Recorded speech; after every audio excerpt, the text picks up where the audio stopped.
Hola, os vamos a hacer un resumen del Pleno del Ayuntamiento de Lloret de Mar celebrado el pasado 15 de mayo de 2017. El primer punto fue la aprobación inicial de la modificación del Plan de Ordenación Urbana en relación al artículo 115, es decir, el poder instalar tanatorios en zonas industriales de segunda, tercera y cuarta categoría.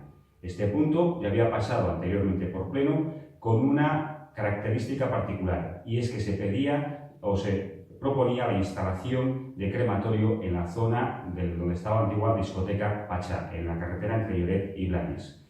Nosotros votamos en contra y la oposición vecinal hizo que este tipo de instalaciones de crematorio se cayese por el camino. Evidentemente, nosotros votamos a favor de que solamente se pueda instalar tanatorios en las zonas industriales antes citadas en Lloret de Mar.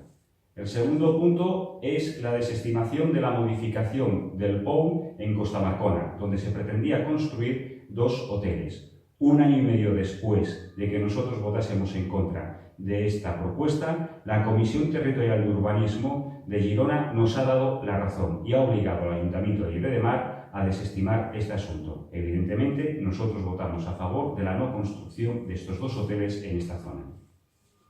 La tercera parte es la moción que presentamos pidiendo a la Generalitat que dote a comarcas gironinas de una ambulancia pediátrica. Actualmente solo hay 2 ambulancias de este tipo en Cataluña y nosotros lo que pedimos es que se descentralice este servicio empezando por Girona. Estaría ubicada, como no, en el Hospital Josep Trueta. Nos alegramos que esta moción se haya aprobado con un amplio consenso. Y por último, fue la modificación de la plantilla del Ayuntamiento.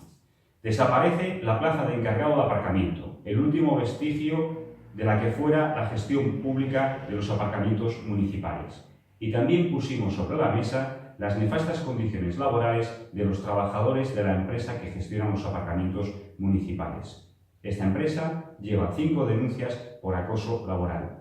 Y solicitamos al equipo de gobierno que tome cartas en el asunto para asegurar las buenas condiciones de los trabajadores de esta empresa. Evidentemente, votamos en contra de esta modificación.